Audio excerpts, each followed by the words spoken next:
Улсын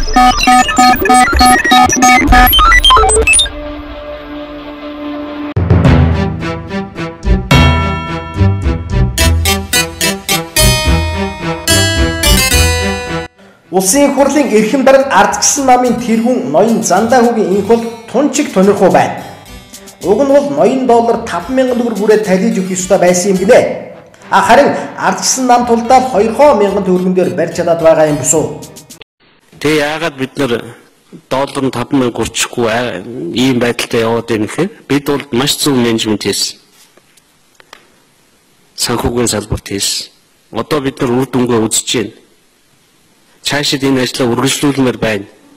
Бид ангаараа олонх болох зорилго тавьж ажиллаж байгаа. 26 жил биднийг олонх болох саналыг Монголын ард түмэн өгсөнгүй. Одоо нэг болгоод өгөөч ээ. За буруу санааг бол бүлгийн дарга ноён Эрдэнэт худлаач ярьж байгаа юм биш. Доллар 1000 төгрөгнөөс доошоог нь харж л байгаараа хэмээн айлтсан байдаг. Одоо нөгөө мөнгөний бодлогыг тодорхойлж ноён зол жаргалч гэсэн хэрвээ доллар 2,000 төгрөг хүрэх юм бол миний бие албан тушаалаасаа буух болно хэмээн мэдгдсэнийг нь эрхэм жиргээчид өдөр бүр сануулж байгаа. Сонгуульд ойртод амлсан ярьсан нь үлгэр болоод ирэх цаг шин үлгэр зохиож эхлэх нь энэ үү? Хэлсэн ярьсандаа байл та. Өнөөдөр хэлснээр маргааш үгүйсгэх, өчигдөр ярьснаа өнөөдөр мартаж буруу зүгүү бүрж бурууга бус руу жихэж бай гэж бид та нарыг сонголоо. Өнөөдөр чинь 2000 он биш шүү дээ.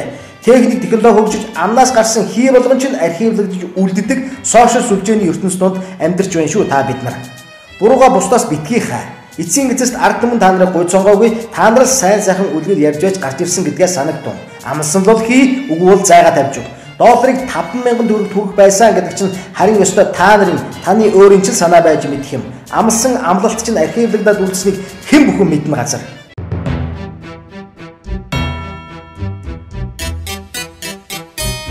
Шудраг байцгаая.